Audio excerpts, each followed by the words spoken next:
Smiley Game Face. I love your laugh. Well, Why are you laughing? it's just because. What else is there to do? Oh, well, we could talk about what we were talking about before we got on the air. Your attitude, my attitude? Yeah. Who's got the shittier attitude for the morning? I was fine. Mm-hmm. I'm just trying to get stuff done. You're nonplussed. There's a word for the day. I'm focused. You're nonplussed. You know, Nonplussed. I love that word. Nonplussed. Nonplussed. So, how was your weekend? My weekend was okay, I think. Oh boy. My weekend was awesome. It was 95 degrees on Sunday where I was. It was 90 on the day before. It was 90 on the day before. Where the hell were you? I was in Minnesota.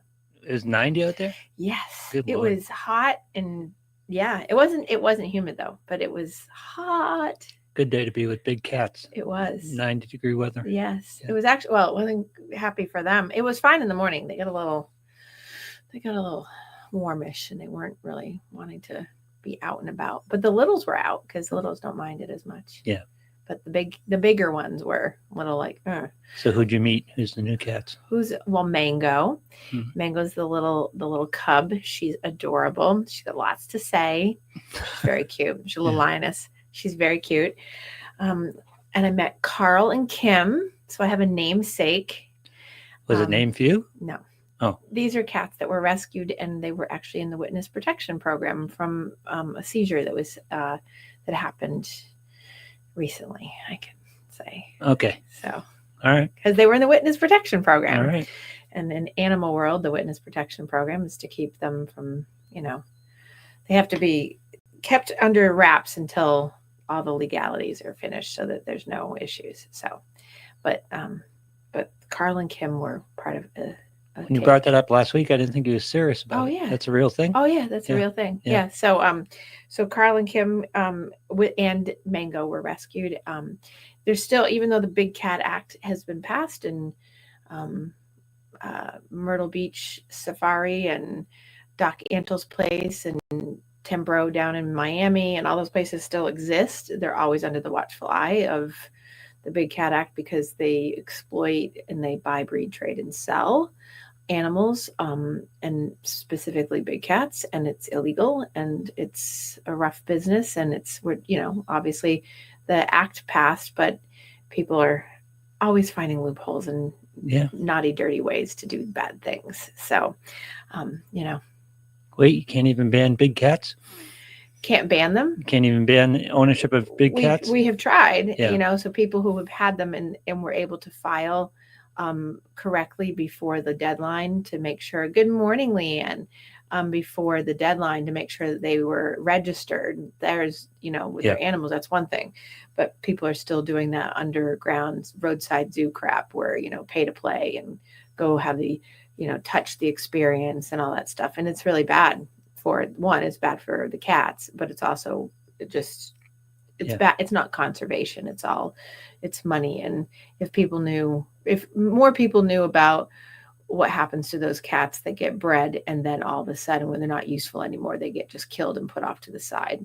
The stories that I could fill up this air with about the abuse and the neglect and the insanity that happens behind the scenes of those roadside zoos and places like,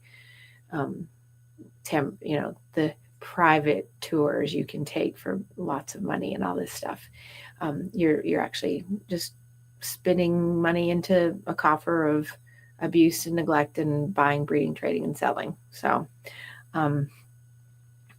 very funny, right? Witness protection. He says, do they put their paw on the mic? No, they don't, but their owners will end up doing that. That's how they end up, being surrendered over. So that's very funny. So Leanne was there with me this weekend. We had a lovely time together. Nice. Mm-hmm. So she got to see all the cutenesses. So yes, but it was a lovely weekend and it was very nice and very successful and so on and so forth. So I got to see lots of good people and it was great. So of course, that's one of my loves is supporting, the animal welfare aspect of things as one of my little philanthropy. I would say it's big, but one of my little philanthropy things. We're just going to think that cat was named after you. Kim. Well, I know Yeah. everybody was saying that, and I was like, we'll just go with that. Yeah, just go with it. She's beautiful. Yep. Kim and Carl, they were together. They're very sweet, and I just kept telling my friend Paula, but they'll eat your face off, like, you know, because you can't touch them. So Right. there's no touching allowed. But yes, the weekend was hot and steamy. And I actually went to the Minnesota Zoo too. I love the Minnesota Zoo. So that's one thing. So here I am talking about like zoos, but I don't support many zoos, but that's one that I will actually support because if you have to have an animal that ends up in a enclosure, that's probably one of the only zoos in this country that I have seen that actually would even closely or remotely come wide enough in space to give each animal its due space if it's not out in the wild, which, you know, not ultimately the best, but it's better than being locked up in some of the zoos that we have around here that I won't support because they're literally, their enclosures are as small as the studio I'm sitting in. And that's not right, you know? So, anyway, so yeah, and I'll be going back up there soon because I'm doing some landscaping with a company and a friend of mine from Florida where we're going to go back up and landscape a little of the beautiful property. And we're doing it hopefully before the snow flies, because the snow usually flies very fast up there. It just happens to be 90 degrees there, and I go there every year at this time, and it was just weird. So they are further into fall than I expected, even though it was 90 degrees. Wow. Okay. I know, right? And if you've been up north here in New England, the leaves are turning fast. They're turning here. I know. Not quite. They don't feel as much here as they do. No. Just a little north of here. So if you're in the New England area and you want to see some good foliage, it is hopping and popping already. So we are still in the month of September of growth, transformation, pivoting, and people are loving this whole year of you thing and the month of you. And so I thought that I would close out, even though we're in the middle of the month, we're in the middle, 17th. I'm going to do this week and next, I think, unless I finish it today, but I thought I would talk about the psychology of inspiration, right? Because we're talking about growth and change and transformation and pivoting. And then it's like, okay, so it's like not just about what inspires you or what motivates you, but really the psychology of it and talking about the different aspects of it. I don't think people put enough time into the actual thought process of it, and it's just a concept, but I thought I'd flesh it out more. So the psychology of inspiration, what is it? Well, it basically is describing the mental, the cognitive, right? The thinking and the emotional state that you're in that is very much marked by a spontaneous sense of like excitement, joy, that kind of feeling, along with a sense of purpose, right? It's in there somewhere, that leads you to be motivated. So the inspiration is the underlying thing for motivation, and people often don't talk about them together. More often than not, I hardly ever hear people say something about motivation and inspiration together. It's like what inspires you or what motivates you, but they don't put them together. So I link them together and say that when you have the mental and emotional state of both combined that create that sense of, oh my God, this makes me feel so moved, right? It then generates a way for you to act in a new way or act on something that you hadn't acted on before, but you've seen it there, you've seen other people do it, but then you do it. So that's really what the underlying piece of it is. So it's inspiration, and then there's like an arrow to motivation, right? So it has some aspects to it that, in the technicality of when we talk about in psychology, there's aspects to it, and it's evocation, transcendence, and approach motivation. So all big psychological terms, and we talk about them, but nobody really talks about them like that. But when people ask me, how do I get motivated or how do I get inspired? Sometimes I use these words with people because, some people are very cognitively, intellectually inclined, but usually I just talk about what it means, right?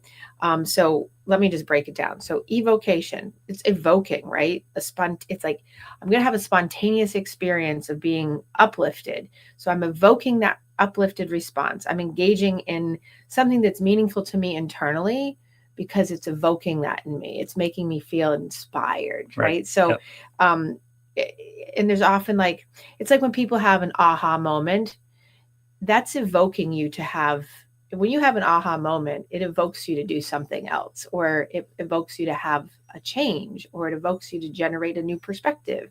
So one of the key aspects of inspiration, I'm going to sneeze. See it coming? Do you see it coming? Now I do.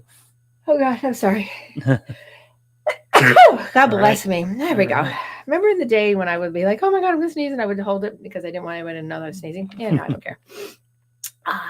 The love of being human. Okay, so the main aspect when we talk about inspiration that leads to motivation is what evokes you. And now people go, that's the same thing. It's kind of these ethereal concepts. It's like, what evokes you? Well, what's your aha moments? Think of like an aha moment. That's how I ask clients. I'll say, think of when you've had an aha, a light bulb moment, and what did that feel like, and how did you feel internally, and then what happened as a result of it. Right. So that's a key aspect to it. Okay. Then But there's a difficulty there because inspiration is visceral rather than intellectual. So it's hard to put into words. It's hard to identify what does. It's like when you see it, you know it. Well, yes. And that's why when you have these pieces together, then you can can pick them apart and then put them together in a puzzle to be able to, like, these three things I'm going to talk about quickly. Those things, if you put those experiences together and sort of map them out with a client or map them out with yourself, you can then say, okay, I know that when I have this feeling, it means this and then this, right? So we lead it down the path. So when we're evoked by something, when we're having an aha moment, it then leads us to transcendence. Now, big word, right? Oh, what does that mean? It's like so ethereal, it's out there. But what it means is it's a feeling of moving us beyond, it's moving us beyond what we think of as our limitations to move us past it. It's like transcending bigger into something bigger. When we often, I have this conversation with lots of people about, like, when you're shooting for the floor, motivationally, like you're not expecting big things of yourself, and you're okay with mediocrity, or you're shooting for the middle, right? Which there are people that do both, and they'd say they aren't, but they are. Yep. Their limitation is themselves. And so when that happens, transcendence is very difficult, because in order to get yourself to be inspired when you're shooting for the floor, and I'm not being facetious, I'm literally like, their whole attitude is like, it's just whatever it is, and it's good enough, which I'm going to talk about that phenomenon, right? It's just, it leads to nothing new. There's no new insights when we don't have transcendence. There's nothing broader. There's no possibilities being seen, because it's like status quo is status quo. Like, let's get up in the morning. Let's just go to do the thing we do. Let's come back. Let's lay in bed, watch Netflix the rest of the night, have some dinner, go back to, like, then this has become a thing, right? Yep. And it's not like it wasn't there before, but I think it's gotten worse with some people. So when you're in the inspirational mode, transcendence is the thing when you're not really shooting for mediocre. I think people get there younger these days. You what? I think people get there younger these days than they did in the past. They do. When I was saying that, I had like a group of people that I know from like 17 to 22 in my head of like, this is like, they're self-limiting. Oh, self-limiting, totally. And to give them feedback. It's like, what do you know? Just keep working. Right. And to give them feedback on like the fact that they're doing, they're not going to the gym, or they're not doing anything for themselves other than these things. And their whole life is to like go out and eat and have a boyfriend, or nothing wrong with those things, but that's what it is. It ends up being, I get a lot of the eye roll, like, oh my God. Like, please, like Eeyore. Yeah, it's an Eeyore eye roll, because it's like, it's asking them to go beyond the floor, like get up off the floor and let's go. Right. So what's the point? I have all these limitations. What's the point? Right. Exactly. Yeah. Or I get, sometimes in my personal life, I'll get people in my personal life that will say, I'm not you, so I don't have to do that. Okay. So it's not about being me. It's just about, having a little motivation. So when you have transcendence, and by the way, I don't need anybody to be me. Thank you. Thank you very much. I don't want anybody to be me. Thank you. But it's that feeling of moving beyond your ordinary, wherever you are on that plane, your ordinary concerns and your ordinary like daily life limitations, or whatever your status quo is, and finding a place that leads you to something insightfully new, or the possibility that there's something bigger than you.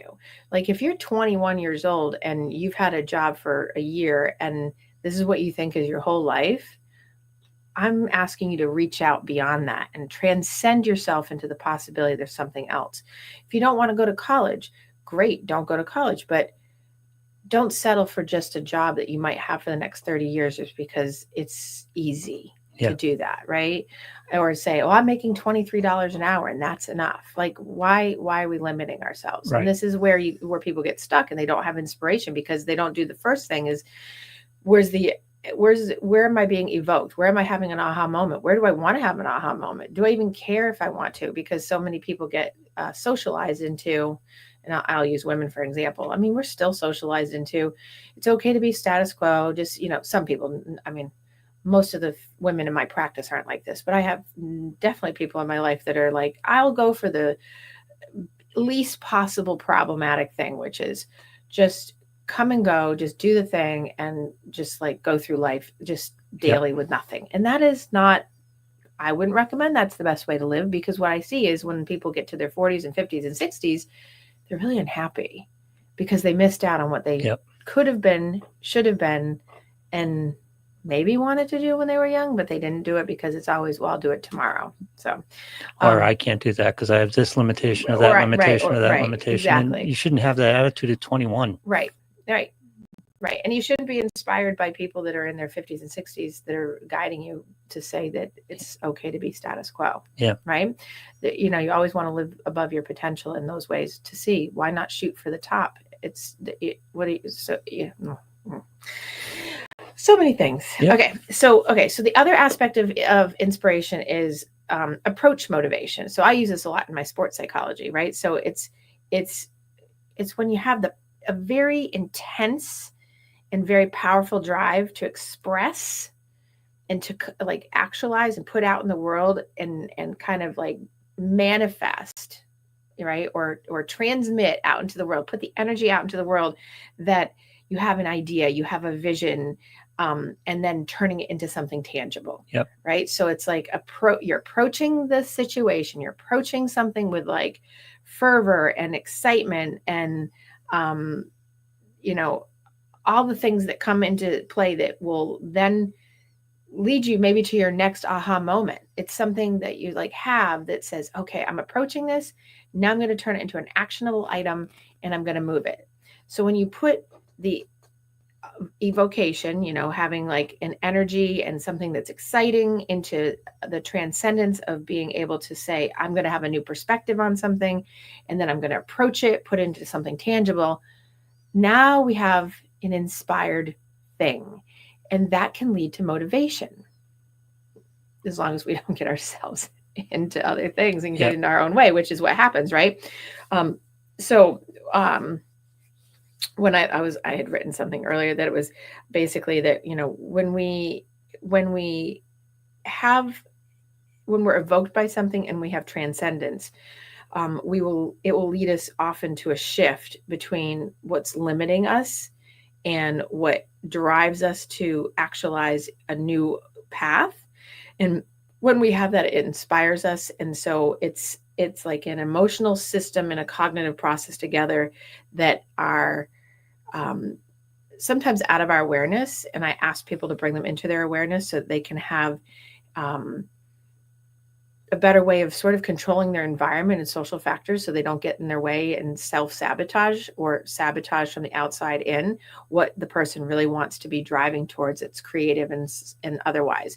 Because oftentimes when you hear that whole, oh, well, I'll do it tomorrow, or I don't have the money to do it, or I don't, where would I start? All the things that get in the way. It's like, well, why wouldn't you put, let's just start driving the creativity around this. Let's start generating ideas of how to do it. You're not, again, the staircase. If we're at the bottom stair, right, we're not on the 10th stair. And so therefore, when we are talking about inspiration and transformation, we have to start at that bottom stair, but then it's like going through the transcendent stairs. We have to transcend to the next one to have aha moments, to then be able to know, oh, this is what it feels like to have success. So that it drives us further. along with that comes some patience to be able to do that. And people give up on that when it doesn't happen to them immediately. There's an immediate thing. Maslow, Maslow's hierarchy of needs? Oh, yes. Okay. So if you don't know, you should look it up because that's a different show. But so when we talk about Maslow's hierarchy of needs, it's an important process of understanding like that at our base level of needs, we have like kind of, breathing, eating, sleeping, all the things that take care of us. And as we go up the pyramid, it's in the shape of a pyramid, how he did it. We have like more and more needs that are about self-fulfillment, belonging, attachment, relational. And then we have self-actualization. We come into these moments where, those things are incredibly important to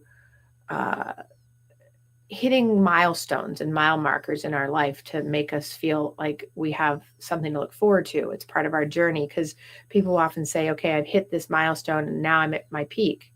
But are you at your peak? Because that doesn't mean you're at your peak.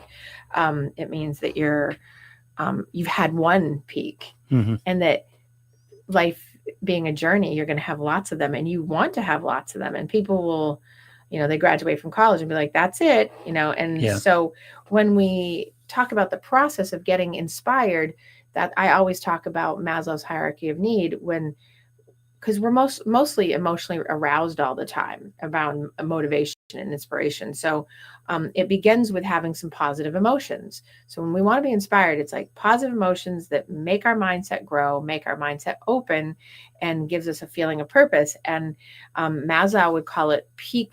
This is why I use it in my sports psych stuff, because he calls it peak experiences. I'm going to sneeze again. Here it comes. Oh my God, I'm having a major issue. Excuse me for a second. I'm like trying not to have a moment. I know you're laughing at me. You're like, what's going on with Kim? So the peak experiences, and I'm looking at my notes because I want to make sure I cover this, because it's a very interesting. It's very interesting. And interesting concept, peak experiences. Yes. So peak experiences are those moments where they inspire another inspirational moment. So it's the aha moment, but it's like it gives you this powerful tool of like feeling like you can sort of pass through time, space, and yourself, and be more empowered to do more things. And so peak experiences are incredibly important to your life. If you don't have them, you sort of go through life in flatness, or that dormancy of like, there's nothing that inspires you to actually do anything. So the process and experience is important to have that emotional arousal and get to the peak experience. And then the cognitive piece, which is what I talked about with the evocation, is, can you get a cognitive thought? Can you have a thought process that is, a lot of people aren't creative. So when you say, can you be creative? They shut down. So I'm going to use the word creative for a second, but it's more about, can you generate an alternative to the stuck thought that you're having? Because a lot of people will get into that one mode of, this is all I know, this is what I do, and I don't want to go outside the comfort zone, because, it gets into the whole psychology of fear of going forward, and fear of failure, and fear of success. But can you actually activate a thought that would foster something different, foster something new, or go to a life coach, or go to a psychologist, or go to any kind of coach? There's all these different types of coaches out there now, and even online, that you can help lead you to a more complete experience that will fully and creatively take into account the things you might want to do that you thought you couldn't do, that you don't know how to plan for, because you don't maybe have the resources in your mind, because your environment hasn't shown you some of these things, or you haven't had the exposure, maybe because of where you live, or because of lack of access to maybe computers, or whatever it is. There's going to be something there. So it's really about, how do you activate on the emotional excitement of like, I want to do this thing, and now I've got to create an actual plan for it. And it's not, I'm making it long and drawn out more because I'm explaining the process, but it's really a quick kind of thing that doesn't have to be this thing, but you have to understand there's a process that goes into it instead of just being like, oh, I'd love to do that, but I never will be able to, and then shut down. Right? Well, you have to accept the unknown as possibility, right. as opposed to threat. And what do human beings do? They create threats. They create threats, which makes Threat generate. Right. And then when you threat generate, it creates the reason, excuse, the justification, and why you don't do it. And that's good enough for a lot of people. And that's just not something. But if you threat generate, if you see unknown as a threat, you avoid it. If you see it as an opportunity, you run towards it.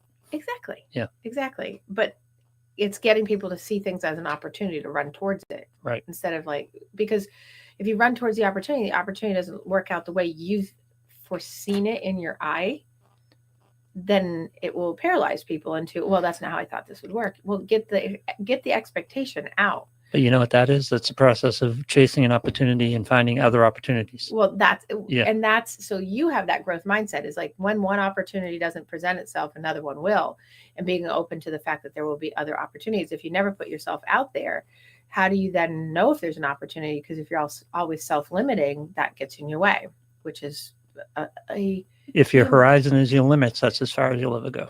Exactly. Yeah. Or the floor. Yeah.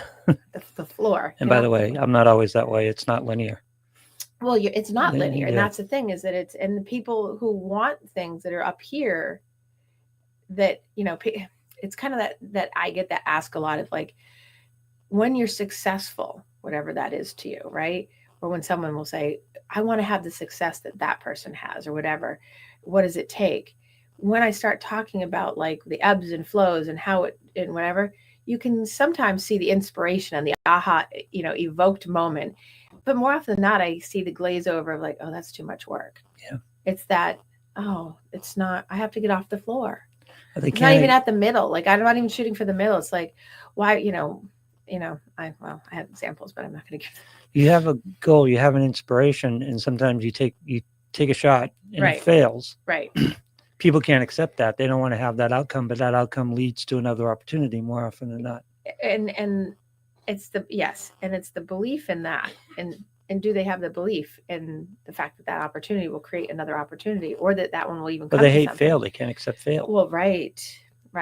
And the thought of it, because when they'll play it all out, and that will paralyze them instead, because they assume that the failure is going to come, and they don't want to. And others will ridicule me. And I was saying they don't want to lose face. Yeah. So it's easier to stay on the floor than do anything else. But on the floor, I mean, people worry about being judged. I'm thinking, people worry about judgment from failure, and like, well, people are going to judge you for sitting on the floor. But the process here is that didn't work, but here's what I learned. You have to have that open mindset to do that, right? Because you have to have that makes you more equipped to do the next thing. Right. You have to have an inspired mindset to go forward and do it. It's like, say you have a goal that you want to be a snowbird, right? Here's a goal I'm working on with someone. You want to be a snowbird, and you start looking at real estate, and you start wanting to do that, but you have people around you that are like, why are you doing that? Yeah. What do you need? Why do you need to do that? You have to be so much in the chute in your own mind of the mindset of, I need to do this for me. So you don't lose your inspiration, because the crabs in the bucket will pull you back down. Yep. And you will lose the motivation, because your inspiration will be taken away from you. Think about that. Yep. You're allowing your inspiration to be taken from you by what other people think. Yes. And that's right. That's a human condition so much of the time. And I've said this time and again over the years that one of the mainstays across all my patients, for the most part, is they all worry about what other people think way too much.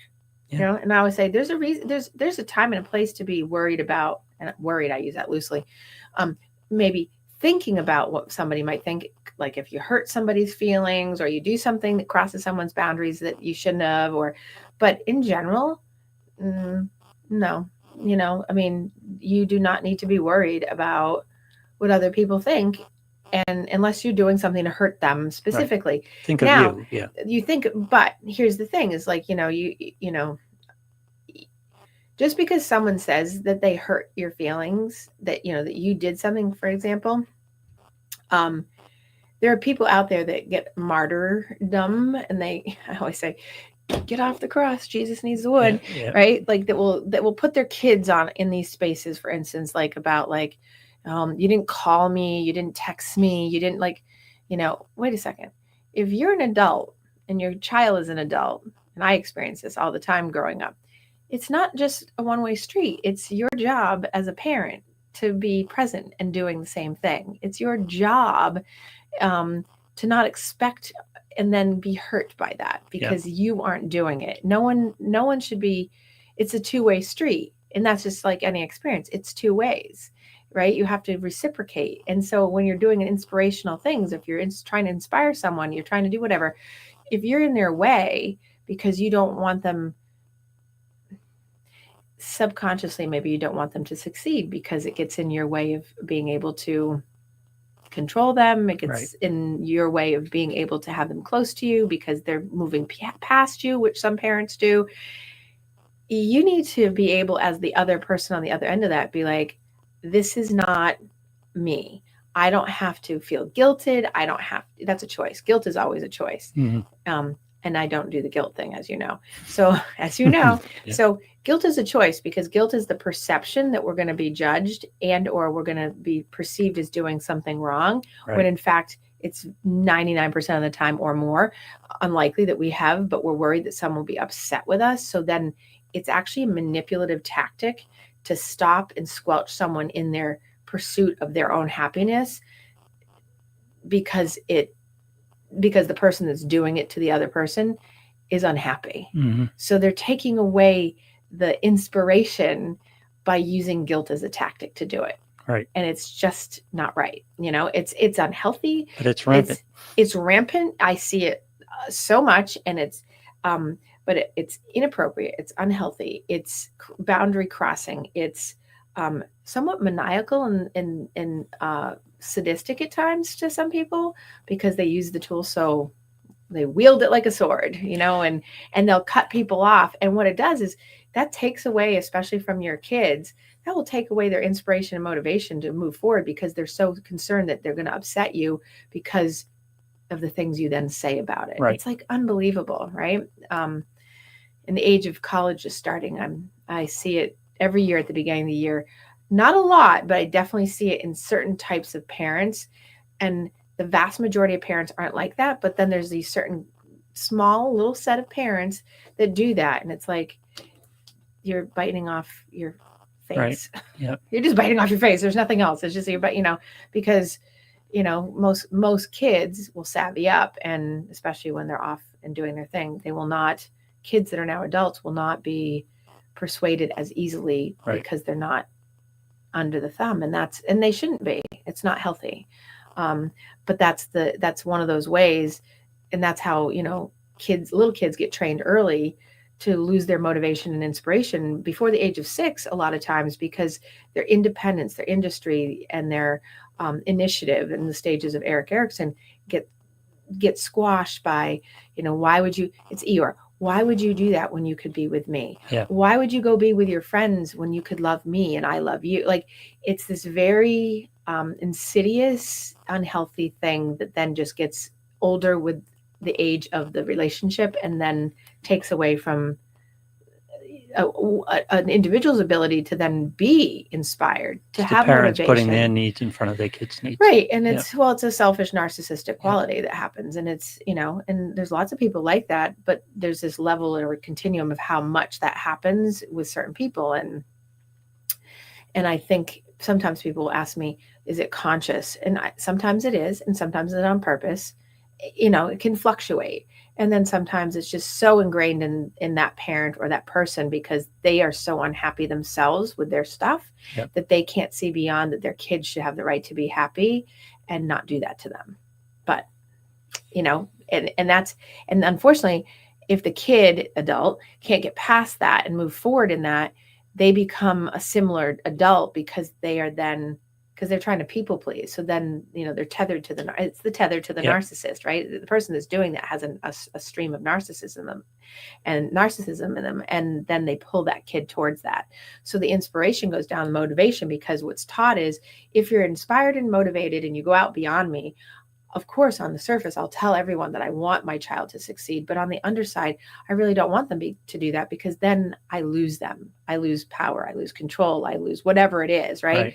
And nobody is going to admit that, but it's there. Yep. And, and that's where a lot of people that I see as adults in their 30s and 40s, 50s, when I do their history and I find out like their parents and it's like, oh, you didn't have your motivation fostered. You got it taken from you because you allowed it, but you didn't know how to not allow it. But with like most of these problems, you have to recognize your own partner. Good luck. Because yes, that's the you goal. have to cooperate in this problem. You have to cooperate. Well, that's what I have by accepting the guilt. Well, and that's what I have this conversation with a colleague of mine, like several times a week in the past few weeks, that she and I have been talking about. If you participate in being guilted, if you believe it, if you buy into it, it's going to suck your inspiration away. You will lose the speed of your train because you'll be derailed. Yeah. And so you're complicit to the person that's doing that, because the need to people please that person or to make them not unhappy with you outweighs your own happiness. Right. That becomes an inspiration killer, unfortunately, Yep. So, which is different from empathy, by the way. Yeah. Oh, yeah. You can recognize it. You can understand the dynamic, but it's how you act on it that right is the important factor. Exactly. Yeah. Exactly. And yeah, the whole piece of empathy, that, I mean, you have to have self-reflection in to not be in your own way of like, and I said this to a client yesterday, is like, nothing's happened to you. You're interpreting it as it's happening to you, that someone did something to you. But in fact, that the thing that you're talking about has nothing to do with anything to you. You're just wanting to interpret it that way because it's easy, because then you can use guilt. Then you can shape this thing from, you can take the happiness and the motivation away from it because you make it about you when it has nothing to do with you. She responded rough at the beginning of that, because it was like the inward mirror to had to look at, like, I wouldn't do that. And it's like, and then it was finally by the end, it was like, oh, yep. And then I said, you're not going to die if you acknowledge that you in fact sabotage, and that you're putting out there that, like, if you have to say, why does this always happen to me? Why are you doing this to me? Why did you do this on this day to me, or whatever? Wait a second. You have your own ownness in that. Like, nobody did anything to you. You're just interpreting that way because that's making your misery feel more miserable, and that's giving you a charge. Well, accepting your part gives you control. Right. But if you but it also gives you responsibility, and right. people don't want the responsibility of having control. Because the illusion of control, which is the behavior of, taking someone's happiness away from them, is way more fun, right? And it feeds the pattern, and then it just takes the inspiration away, and that makes the person, it's the misery loves miserable company kind of thing. I don't want you to be happy because I'm not happy, so therefore I want you to join me. That's it, right? And if you are the other person or the other people that engage in that and buy into that, you will not have these awe-inspired moments. You will not have the next piece of it to be able to integrate, which is that other, the process and experience of this. It's like you have the emotion, you have the cognition, is you'll be completely devoid of being able to integrate the experiences together so that you can have a more authentic, truthful experience of your own, because you're living it through someone else because they're trying to shape it. Yep. Or a group of people, maybe a family, or not just one person. It could be a community trying to shape it. Usually it's one person or a family, but you just lose the ability to integrate, the whole, evocation, the transcendence, and the, the action motivation. You lose that ability because you allow other people to get in the way, and then that becomes you. And that's, it's a very famous theorist years ago said, I am not me, you are not, now I'm going to mess it up. I'm going to mess this up now. It's like, I am not you, you are not me, we are not one. Right. And it was so perfect, is that, I'm not you, you are not me, and we are not one. And to teach your children that, and that's healthy, because that gives you that ability to be inspired, because then you're not doing it for the other person. Because your goal as a parent is to teach, I am not you, you are not me, we are not one. If we are one, we are codependent. Right. right? And if we're thriving and need to have that person in our lives all the time, or they have to do something that we feel is the way that it should go, because if not, you're doing something to me. Well, there goes your motivation. We're all on the floor. We go back to we're all on the floor, If right? we're one, you have my limits. Yes. The kids If we're don't have one, your limits. right? If we're one, you have my limits, and that makes me happier. Yeah. Not that I would admit that, Yep. because that would make me look bad. That would make me look like an unhealthy parent. That would make me look like an unhealthy friend. That would make me look like an unhealthy partner. Yep. But in essence, when everyone, by the way, people are so transparent when they're doing this. They think they're not, but Yep. and they think, oh, nobody can see it. Yeah. It's like, if you and I are one, I have you under my control. Yep. And that is, like you said, it's insidious. There's so many people that do that. And then that limits the ability to have transformation, that or growth or pivot moments, because the other people around are always like so afraid. I have one family for a while, the main person was so caught up in the fact that he'd play out every scenario possible for each family member that would be upset. And he's in his 30s, and I'd be like, dude. And we worked it for about a year, and finally he's like at a point where he's like, you know what, I'm not going to think through. I said, he'll bring up a thing and he'll say, well, she might say this or he might say that. I'm like, why do we care? Well, I'm that way. Why do we care? Why do we care? I pre-do conversations before I even have them. Right. And that's in an effort to stop this process. Yeah. You're trying to control for what you know or think or have experienced that is coming, in an effort to somehow lower the guilt or lower the response back. But what a waste of energy. Yeah, it is. It's like, why do we care? Like, okay. So instead of Mel Robbins being let them theory, mine has been like, it's like, okay, why have this conversation? I know how it's going to go. Right. And or it's just like, okay, Isn't reasonable guilt part of being considerate? Well, I don't know what that really means. Isn't reasonable guilt? What is reasonable guilt? I mean, there's healthy shame, and then there's healthy guilt, because we need to have those things to have like remorse and empathy and things like that. So I'm not sure exactly what he means by reasonable guilt, because I'm assuming. Let me ask you this. Yes. Because that question, the wording of it fascinates me. Words mean things. Mm-hmm. Is there such a thing as reasonable guilt? That's why I said that. Yeah. What is reasonable guilt? I mean, isn't reasonable guilt empathy? No. No. No. I mean, understanding your part in what the other person is feeling, but accepting guilt for it is, I don't know if that's ever quite. No, empathy. So empathy is not, so I see what you're saying and how you're trying to put it together, but that's like fitting round into square, but sort of, they're in the shape family, but they're just not, they don't fit, kind of thing. Right. So I would be interested to know what is reasonable guilt. So by definition, again, guilt being that if you are feeling, it's the feeling that you are perceived as doing something wrong, will be perceived as doing something wrong, and the fear of being judged for it. So it limits your behaviors, it limits your actions, it limits what you're going to be doing, right? So if we look at what's reasonable guilt, I mean, like if you look at someone and say, this happened to one of my kids, right? Like, if you love me, this is not reasonable, right? If you love me, you wouldn't go to your friend's house this weekend, you'd stay with me. Oh boy. Right? This is a parent to a child. Yep. That's not reasonable. No. That's selfish. Yep. That's not empathy. That's crossing boundaries. It's violating emotional boundaries. It's manipulation. It's all the things. So that's not reasonable.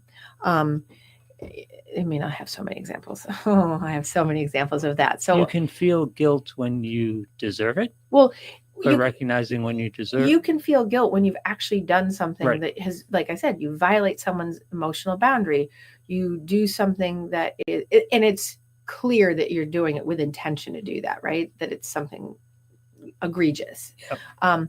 But being guilted is not the same.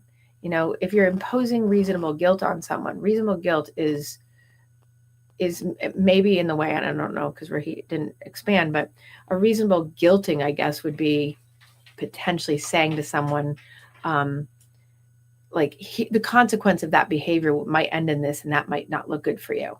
That would be reasonable guilt. That's just explaining out like, okay, if you do that, this is might be what happens. But that's not what people do. That's not how, I think I can't speak for he. I and think he's talking about feeling guilt as opposed to imposing guilt, as opposed to. but you only feel it when it because it's somehow being imposed or perceived. So if you're perceiving it, is that reasonable?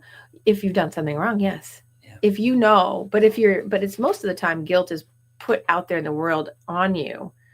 And then it's whether or not you're accepting it and taking it in and then running with it as if it's true. Not everything is something that you should feel guilty for. And by the way, if you're feeling reasonable guilt because you quote unquote deserve it, you shouldn't be living in that. You act on it. You act on it, right? Yeah. That's the accountability, the amends that you make. Those are the things, and then you don't repeat the behavior. That's like the whole underside of that.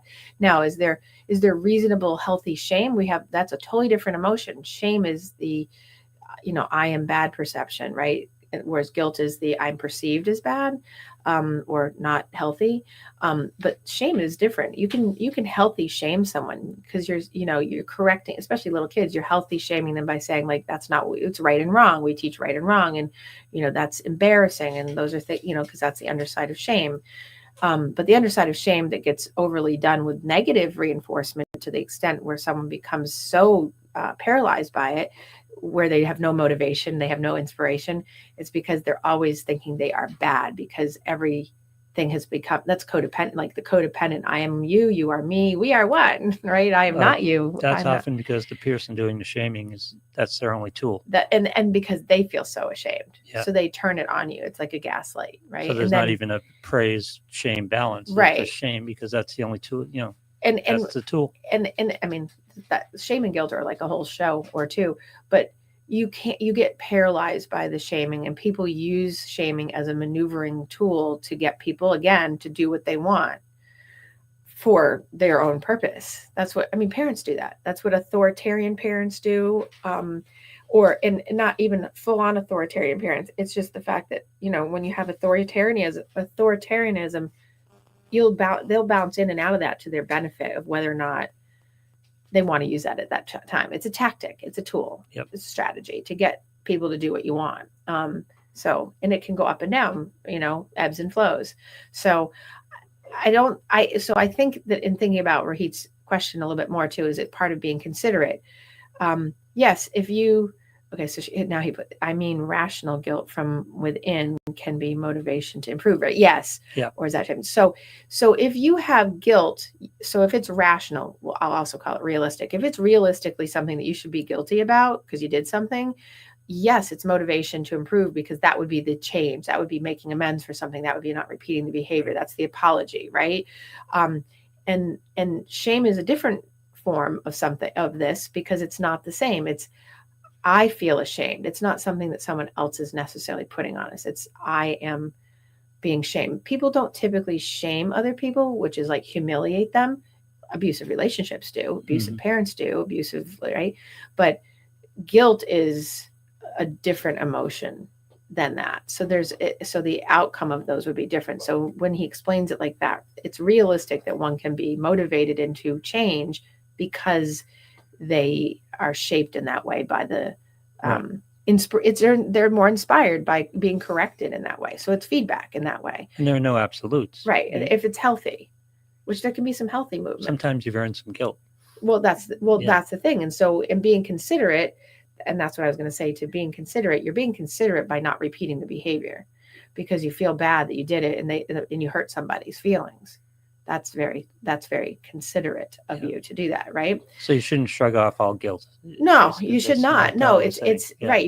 You should own where you own it, but it's the human affliction with this is that we own far too much of it because we're put on us as a way of controlling our behaviors by somebody. Yep. Right. And that's the thing. So you have to know how to discern that. So I talked about the integration piece, and then there's the other piece is the meaning and purpose. So the state of inspiration has a very deeper meaning. So you have to have a higher sense of purpose for yourself, which can lead to more personal growth and sustained effort. So if you have a level of want, need, desire for yourself, you're more likely going to seek the peak experience. You're more likely going to seek that aha moment, and you're not going to be dissuaded from it by all these other things, right? Shame, guilt, public humiliation, all the things. So you're going to go towards that. And so how do you then, nurture the integration piece of this? So I tell people, to get themselves inspired and get away from all the noise around them, you have to engage with stimuli that's meaningful in your environment. So, of course, nature, art, anything that might be important to you, exercise, being around someone that is inspiring to you, reading about someone that's inspiring to you, listening to something that's inspiring to you, whatever that is, right? So how do you nurture it? Engage yourself in things that would engage you to get to that point, or maintain your level of that, right? Cultivate positive or productive emotions. So when people are naysaying you, maybe guilting you, maybe shaming you, whatever, practicing being aware of like looking for inspirational moments. Find a quick 5-minute motivational thing a day that you can listen to, so that you can cultivate something positive and productive for yourself, like right in the morning, like, I am okay, I am at peace, I have my peace bubble around me, I am going to have a success today. Like whatever it is, you're cultivating it, you're moving on it, something basic. Seeking other people that you maybe aspire to or are inspired by, seeking their perspectives, listening to them about perspectives, reading something about something diverse in your ideas, something that's different than yours to maybe enhance your own, so that you can contemplate, do I integrate that in? Do I want to consider that somebody else has done something like what I want to do, or somebody else is doing something like I want to do, and what are they doing that I'm not doing? So, seeking that out so that you're really broadening your horizon, so you're not down that, like we've talked about, that vacuum of like the one-sidedness, right? Triangulate your information, which could mean 50 pieces of new information. Doesn't mean 3. It means pull in more than the one, right? Beyond you and your friends, or you and your parents, or you and your teacher, like really pull in as much as you can so that you can generate that, to have a filled out puzzle piece to know how to pursue it. And then action, the hard part, right? Acting on it. Acting on an inspired idea is the part where people usually fall down. It's like they get all the other stuff, but then it's like the action goes. So how do they do that? Well, you have to do it into something that's tangible at a time. That's why I say start at the bottom stair, get to the second stair. That means wins. We're just stacking wins. Yep. And the more stacked wins you get, it inspires you. Like, oh, I did it. I got to this next stair. And then it gives you momentum to go forward. When you get that, so here's how it moves you to be more inspired to the next thing. When you have inspired moments, it will enhance your well-being. It'll make you feel good about yourself. So you have more gratitude towards life. You'll have more like pep in your step on a daily. You'll have a greater sense of purpose because you'll feel more inspired in that moment. It will be more likely that you'll goal set for the next day or for the next thing because you've already accomplished something. So it will give you, it's like you go in and say, I'm going to do 5 minutes here, and you end up at the gym for an hour, right? It's the same thing. You're going to go towards something that shows you greater progress because now you're like, oh, I did it, so now I can do more. It opens your mind up to being more creative because now it's allowing you to feel like, oh, I'm open to new perspectives. I'm open to new things to make me have these motivational, evoke aha moments, right? And so when you have that process, what it does is it evolves you. The other way we've been talking about for the majority of the show is devolving for you. Like people get devolved into the floor, right? I'll sit at the floor with you because I'm miserable with you. Misery loves miserable company, right? So if you want to be successful, you have to be evolving. And despite people who don't want you to devolve, despite people that want you to stay with them or hold you back, or the environments or culture or resources, you have to be able to say, I'm going to evolve despite all this. It's the function despite dysfunction, and really be able to motivate by your own wisdom, learning from other people that are in your same space or that have had that experience. Create some knowledge for yourself so that you can evolve through the spaces, and as you're traversing them, because you're going to have obstacles, you're going to have stairs that you can't touch, you're going to have to move around, jump around, you're going to have to shut some things down so that you can have no noise in your head about what's the outside influence coming in, because intrinsically when you get inspired, you have to be able to maintain that most of the time and not let other things influence it. And we are, the things I just talked about for the past 20 minutes about shame and guilt and and all that, that will devolve you into not being successful. So you have to put your, boundaries up for yourself, what you will tolerate, what you won't tolerate, how you'll allow things in, how you won't. So you protect yourself in a peace bubble so that you don't get influenced to take you off your course. This is skill building, isn't it? And the core skill here is, and correct me if you think I'm wrong. Yeah, I will absolutely correct you. Correct me if you think I'm wrong. The core skill here of all of this is understanding you have control over your outcomes. Yes. Yes. That's the turn that you take. Yes. And as you stack wins, you understand more and more how much you have control over your outcomes. Yes. And the more, so the more you feel, because people hate that concept because it means they're responsible for their outcomes. Well, I think that, that people have a hard time. I don't know if they hate that, but I think people have a hard time accepting it. So the two sides, it's like some people are like, yes, I'm totally aware that I have the great amount of positive control over the handle on this. Yep. And then you've got other people who will say, oh, I don't want to have a handle on it because that makes me have accountability and responsibility. Right, exactly. And so it's easier to be the crab in the bucket pulling at the person versus being at the top of the bucket trying to get out with them kind of thing, right? Because if you watch someone take control over their outcomes and they're successful, and you find out you didn't take control over your outcomes. Right. And that bothers people. Yep. Right. Because it puts them out of the control and it changes their dynamic, and that they, there's so many things I could say. Got so many examples. But that's why we come back to this concept all the time of stacking wins, and this is what it is. Mm-hmm. It's like strengthening that skill set and understanding more and more you have positive control over your outcomes. We all understand we have negative control. There is negative control over outcomes. And that comes down to a choice. Yep. Right. You have a choice to I'm being mindful of how I'm saying this because I know there's certain listeners. Oh, go ahead. I know. You make a choice of whether or not you accept that you are in a controlling position where you're exerting control on others. And you also have a position where you have to be able to step back and say, I need to just stay in my own lane and take care of me. And if I do that, then I can be inspired and motivated myself and do my own thing. People spend far too much time trying to keep others from stacking their wins. Yep. And so, and then when they do that, human nature is trained that people will fall in line a lot of times to the maneuvering tactics or the manipulation tactics, for lack of a better word, to being kind of put back to the floor. Like we're shooting for the stars, but everybody else wants us on the floor because that makes them feel better. And then we feel bad. We feel guilty that that person feels like that. So what do? We shoot for the floor. Yep. Because we were shooting for the stars, but that made mom feel bad. That made dad feel bad. That made our partner feel bad. So therefore, a miserable thing to do to your kids. Yes. Yes. And that's what people do. Yep. And not everybody, obviously, but there's a lot, and it's really unhealthy. And can it change? Yes, but you have to be willing, or you have to be wanting to actually look at yourself and not be scared to say, oh, I'm that person. The proper message is just the opposite. I don't want you. I want you to go beyond my limits. Right. Right. I want you to do better than I did. Right. Well, you would hope that's what parents think, and most parents do, but you do have a little spattering out there that they'll never admit it, but their behavior shows different. Mm-hmm. So, but about inspiration and motivation, evoke an aha moment, transcend into that emotional space, and then act on it. Right. So we've got, we can do ETA, evoke something, transcend, and then act. Right.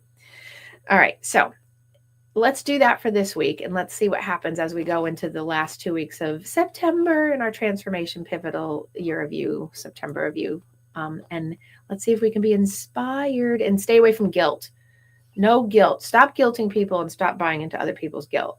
Unless you did something, stop it. Stop unreasonable guilt. Yes. Yes. Or responding to it like you have to change just because it makes someone feel bad. Your success should not hinder you from going forward just because it bothers someone else. Said from me. There we go. Back next week. All right. All right, you guys. Thank you. Have a great week.